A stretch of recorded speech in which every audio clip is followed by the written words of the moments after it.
Kaliwat kanang pambabatikos ang natatanggap ngayon ng social media personality at Cebuano civil engineer na si Slater Young matapos ang naranasang matinding pagbaha sa Cebu dahil sa pananalasa ng Bagyong Tino noong 3 ng Nobyembre hanggang 4.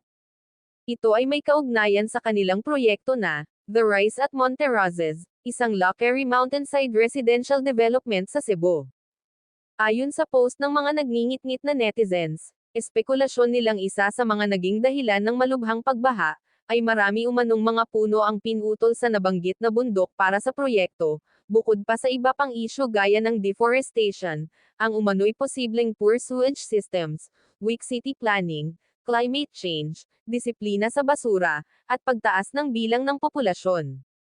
Sa katunayan, muling nagba-viral ang post noon ni Attorney Jesus Falses kung saan kino-question ang kilalang engineer at ang ahensya ng Department of Environment and Natural Resources tungkol sa disenyo ng Monte Roses. I was wondering a few hours ago when I was at work why this post of mine was being shared But when a few people started messaging me directly how the Monte Roses Cebu was indeed contributing to flooding, I realized that people must be searching the word Monte Roses and they see my post which eerily called out the problem of flooding 2 years ago.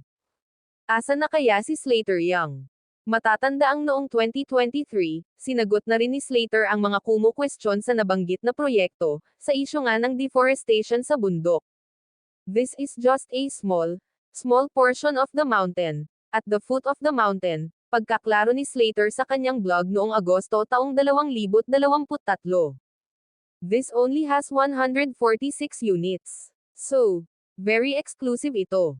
Of course, it's still big, no doubt about it. But hindi siya yung buong bundok. It's just the side of a mountain. And even if you go to Google Earth and you look at that site, wala kayong makikita na forest there. I just wanted to clarify that this is zoned as residential. Yung zonang natin residential, we're very, very close to the city. If you were to walk from the site to the next jeepney stop, walk ha, hindi drive, probably 3 to 5 minutes, nandun ka na. So, ganyan siya kalapit sa city. The site is about, yung center ng Cebu, basically the Ayala Mall, where all the hospitals are. This is about 15 minutes away lang. Nilinaw rin ni Slater ang tungkol naman sa mga kumu-question sa panganib na maaaring dulot nito sa kapaligiran at kalikasan.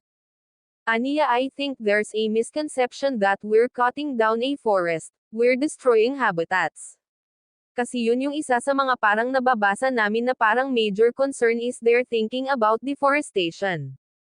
So, hindi naman ganun, hindi naman siya totally ganun yung mangyayari. There is vegetation, just like any other construction site, pero hindi siya forest. Puro siya mga shrubs, kogon, mga ganyan. Hindi din siya parang mga prone sa mga landslides or may fault line. Hindi naman siya ganun. Pagdating naman sa baha, of course, we cannot prevent the flood in the city. What we can do is not to contribute to it. So this project will not be contributing to anything that's already there.